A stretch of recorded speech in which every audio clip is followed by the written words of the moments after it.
Senhor esteja convosco. Ele está no meio de nós. Proclamação do Evangelho de nosso Senhor Jesus Cristo, segundo São Mateus. Glória a vós, Senhor. Naquele tempo disse Jesus à multidão: o reino dos céus é como um tesouro escondido no campo. Um homem o encontra e o mantém escondido. Cheio de alegria, ele vai, vende todos os seus bens e compra aquele campo.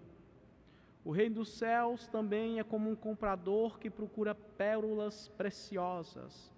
Quando encontra uma pérola de grande valor, ele vai, vende todos os seus bens e compra aquela pérola.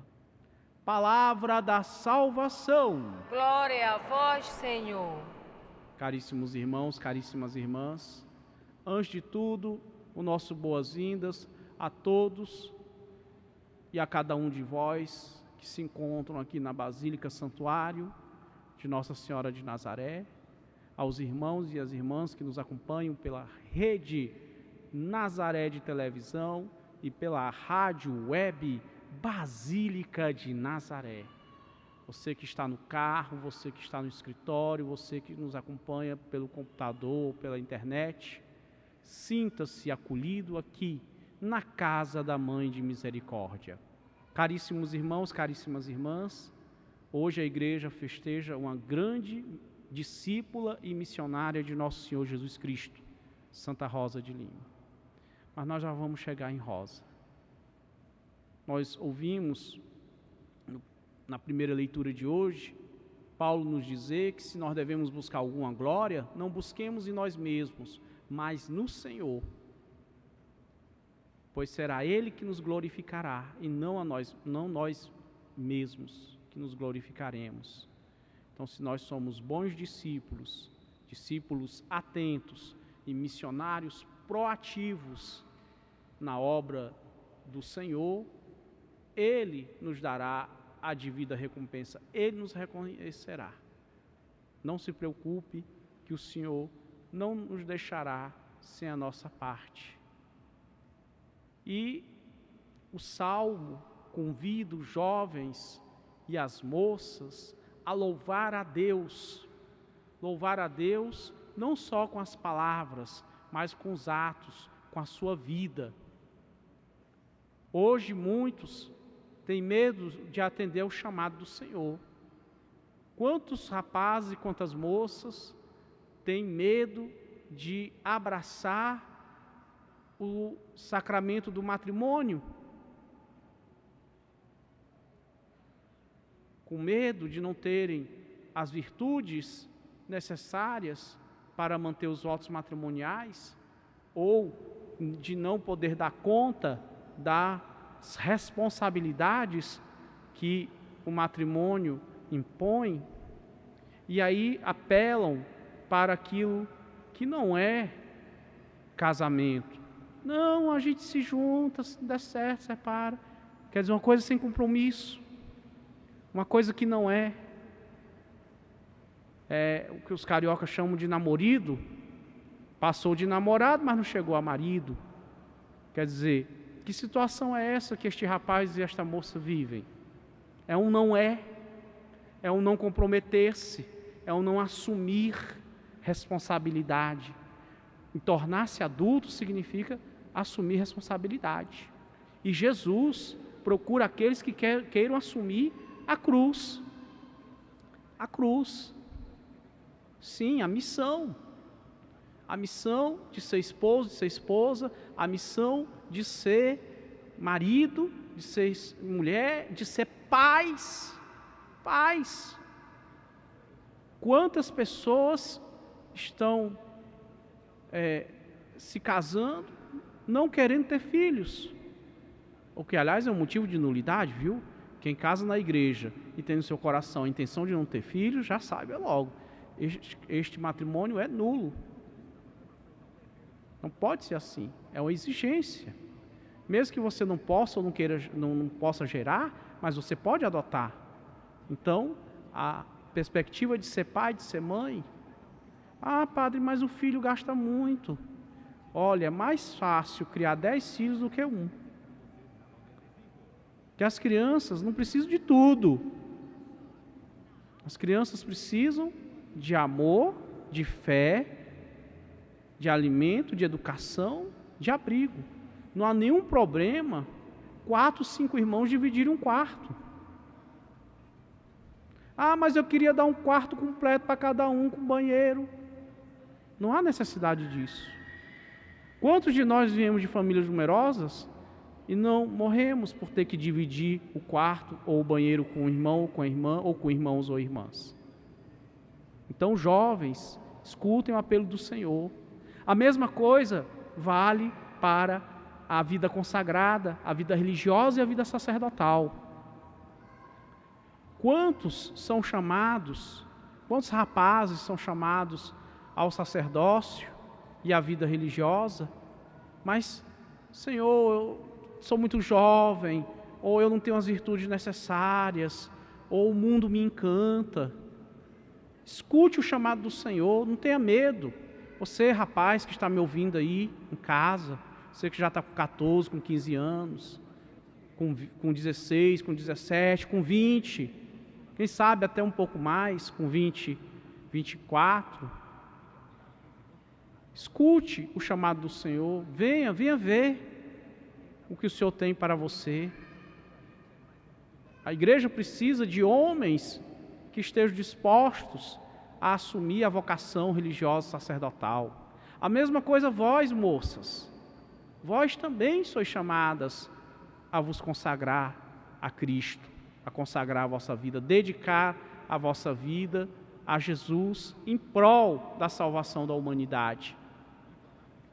Então não tenham medo de abraçar a vocação que o Senhor chama. Ele mesmo nos dará as virtudes. Santo Agostinho diz que o Senhor não escolhe os mais capazes, mas capacita a todos os que escolhe. Então o Senhor proverá aquilo que é necessário. Ele te ajudará a superar todas as dificuldades. E hoje, como nós dizíamos, no Evangelho, antes de chegarmos em Rosa de Lima, porque Rosa de Lima é uma figura encantadora. Não é à toa que ela foi chamada de Rosa. O Evangelho de hoje nos coloca, Jesus nos coloca essas duas parábolas. A primeira do tesouro perdido, a segunda a da pérola preciosa.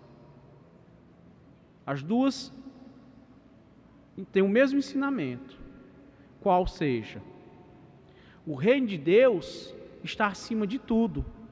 O reino de Deus vale tudo. Vale você abrir mão dos seus bens materiais, vale você abrir mão da sua família, ou de vir a constituir uma família, vale a sua própria vida. E não estamos falando aqui só em morrer pela causa do Evangelho, nós estamos falando em viver pelo Evangelho, dedicar cada dia da sua vida à evangelização, nas diversas vocações que existem na igreja, no matrimônio, na vida religiosa, na vida sacerdotal, na vida leiga consagrada. Então, vale, o reino dos céus vale você abrir mão da sua vida. Aliás, até o ponto de chegar ao martírio, não é? Nossos irmãos no Oriente nos dão este ensinamento com a própria vida. Ano passado, aqueles 20 jovens, aqueles 150 jovens que os muçulmanos jihadistas mataram, porque eles não negaram Jesus. Você imagine. Era tão simples para eles, não é? Era só dizer, é o que o Maomé de vocês ensina. Mas eles não ficaram com Jesus. Jesus é o Senhor, Jesus é o Filho de Deus, Jesus se fez homem, Jesus nos ensinou a chamar Deus de Pai. E deram a vida deles. Vocês pensam o quê? Que a era dos mártires passou? Não, está aí, nos nossos dias. Toda uma geração. Será que eles não pensaram? Senhor, me perdoe, eu vou lhe negar aqui porque eu tenho que cuidar da minha mãe, do meu pai. Senhor, me perdoe, eu vou lhe negar agora, mas o Senhor sabe, eu tenho 10 filhinhos pequenos. Não, eles não pensaram nisso. Eles com a faca no pescoço, proclamaram que Jesus é o Senhor, se negaram a abandonar a fé. Olha que maravilha. Deram tudo, porque o reino de Deus vale tudo. Tudo que nós temos. Mas tem uma diferença aqui entre essas duas parábolas. A do tesouro perdido é encontrado por acaso. Agora, a pérola preciosa, ela é procurada. O comprador que busca a mais preciosa, a mais perfeita, a mais valiosa. E ele vai à procura. Assim na vida, há aqueles que se deparam com o Evangelho. Não por acaso, né? Porque nós sabemos que não existe acaso, existe providência. Então, Deus providencia para que estes que não o conhecem se encontrem com a sua palavra. Por outro lado, temos aquele que procura. Quantos, talvez, no ateísmo, ou no agnosticismo, ou na crise de fé, procuram esta pérola preciosa, que é a vida eterna, que é a salvação, que é o amor de Deus. E eu não sei se vocês sabem, mas a pérola, ela é fruto de uma dor. As ostras perlíferas, olha que nome bonito, né? Perlíferas, quer dizer, as ostras que geram pérolas, que não são todas que geram, tem as perlíferas. Até um nome bonito para botar numa menina, não é? Perlífera, passa para dentro, menina. Perlíferas, ou seja, aquelas que geram pérolas. E como é que uma pérola é gerada dentro dessas ostras? Entra um corpo estranho e machuca a ostra. E a ostra, para se defender desse corpo estranho, desse espinho, desse grão de areia que entra e que dói, que provoca dor, o que ela faz? Ela começa a secretar uma substância que vai envolvendo esse corpo estranho, vai encapsulando, e com o tempo se forma uma pérola. Uma pérola. Hoje, naquele tempo, as pérolas eram muito mais preciosas do que hoje. Por quê? Porque hoje nós temos as chamadas pérolas artificiais, ou melhor, cultivadas. O homem descobriu um meio de cultivar pérolas e ostras perlíferas, e introduzir nessas ostras um elemento estranho que vai provocar dor, sofrimento, mas que vai gerar uma pérola. O Japão é o maior produtor mundial de ostras perlíferas. Mais uma pérola natural, as mais procuradas são as do Golfo Pérsico, entre as chamadas ali no Oriente, e as do Tahiti, que tem as famosas pérolas negras. Então são valiosíssimas. E o interessante é que a pérola em estado natural, ela dura 150 anos. Já foram encontradas pérolas com 2.000 anos de idade. Então veja que a pérola é muito preciosa. Muito preciosa. Ainda hoje um colar de pérolas é uma fortuna, uma pequena fortuna, mesmo de pérolas cultivadas. Pensa que é barato comprar um colar de pérolas cultivadas. Não. Então este comprador, ele encontrou aquela pérola, talvez aos olhos leigos, daqueles que não conheciam, não valia muita coisa. Mas ele, conhecedor, especialista, vendeu tudo que ele tinha para comprar aquela única pérola. Então Jesus nos convida a nós darmos tudo o que nós temos para comprarmos a pérola do Reino de Deus, adquirirmos a pérola do Reino de Deus. E Santa Rosa de Lima fez isso desde a mais tenra idade.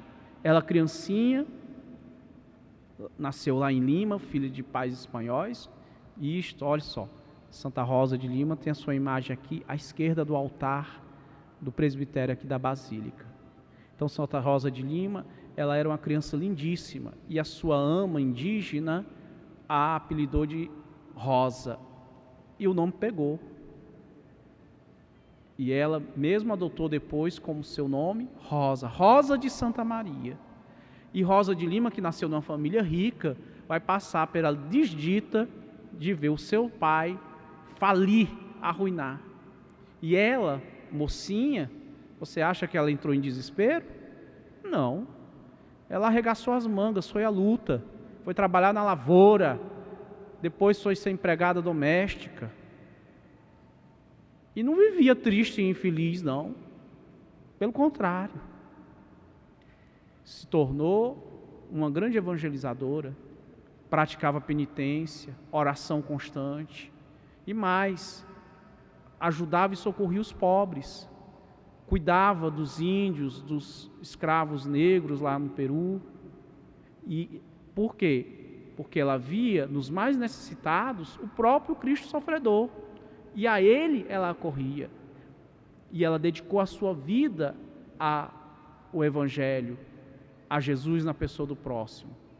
Ela descobriu o tesouro e encontrou a pérola. Meus irmãos e minhas irmãs, a exemplo de Santa Rosa de Lima, Jesus também nos chama a dar tudo pelo reino.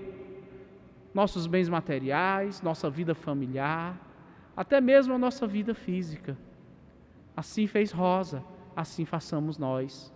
Rosa, por fazer isto, foi a primeira santa das Américas e é padroeira da América Latina e das Ilhas Filipinas. Está vendo como o Senhor glorifica os seus? Também nós seremos glorificados se nós seguirmos Jesus como Rosa o seguiu. Louvado seja nosso Senhor Jesus Cristo. Para sempre seja louvado.